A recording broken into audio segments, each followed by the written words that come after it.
Bienvenue.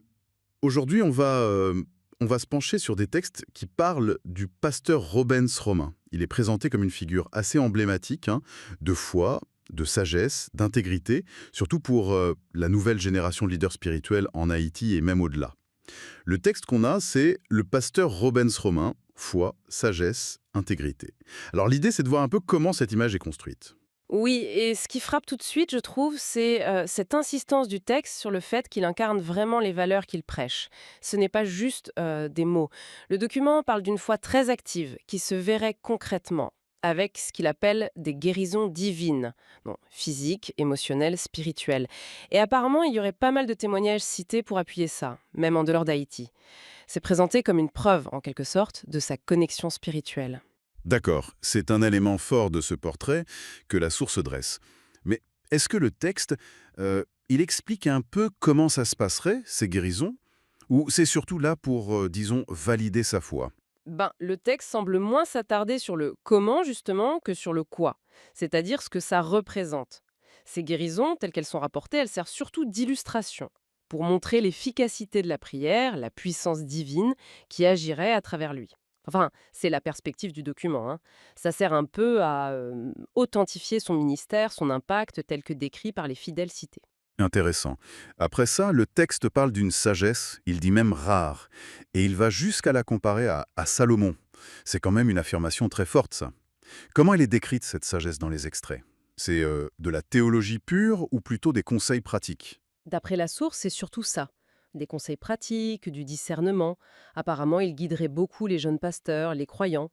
Et le texte fait un lien très net entre cette sagesse et, disons, son intégrité personnelle, sa discipline spirituelle. Ce n'est pas juste du savoir intellectuel. Non, c'est présenté comme une compréhension appliquée, guidée par des principes spirituels qu'on lui attribue. La comparaison avec Salomon, ça vise sans doute à souligner un côté exceptionnel, une inspiration divine, telle que la source le perçoit et le rapporte. D'accord. Donc, le document tisse vraiment un lien fort entre la sagesse et le caractère de la personne. Intégrité, discipline et humilité aussi, c'est mentionné, malgré l'influence qu'on lui prête. Comment le texte illustre ça concrètement, cette intégrité qu'il revendique? Alors, les extraits qu'on a, ils insistent moins sur des anecdotes précises que sur la cohérence perçue entre ce qu'il dit et ce qu'il fait. C'est ça qui est présenté comme la base de sa crédibilité, de son influence. Et l'humilité, oui, elle est mise en avant comme quelque chose d'assez remarquable, vu l'impact et le respect qu'il inspirerait, toujours selon ce texte. Et cette cohérence, du coup, elle irait jusqu'aux actions concrètes, comme la générosité dont vous parliez? Une aide discrète mais efficace pour les plus démunis? Ça suggère que sa vision du ministère, ça va bien au-delà de juste prêcher, non? Ah oui, tout à fait. La source dépeint une vision, comment dire, holistique du ministère. Ça intègre la prédication, bien sûr, la prière, mais aussi ces actes très tangibles de charité. Cette générosité, elle présentait comme une autre facette de sa foi vécue, de son intégrité. Ça vient renforcer tout le portrait, en fait. Je vois.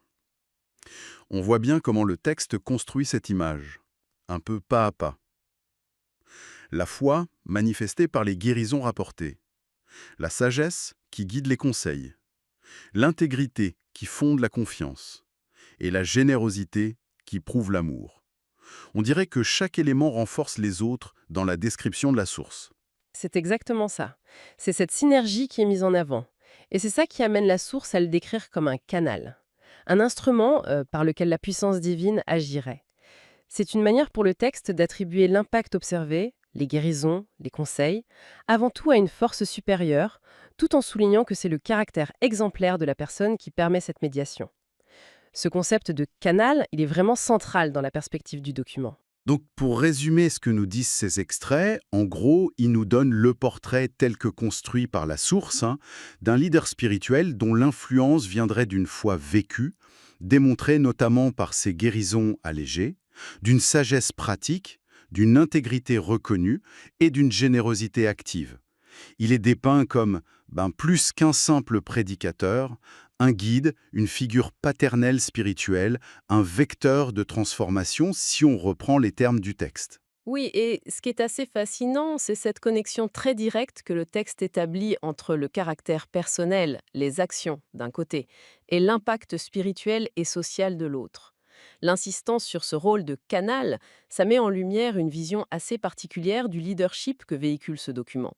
Celle où, en gros, l'action divine se manifesterait à travers des individus qui ont une foi et une intégrité jugées exceptionnelles. Hmm, une vision très spécifique, effectivement. Et bon, en regardant ce portrait qui est quand même très élogieux, ça invite à une réflexion un peu plus large, je trouve. Comment est-ce que la mise en avant de figures présentées comme ça, comme exemplaires, dans des textes comme celui-ci, comment ça influence les attentes, les aspirations dans les communautés? Et quelle image du leadership idéal ce genre de récit promeut finalement?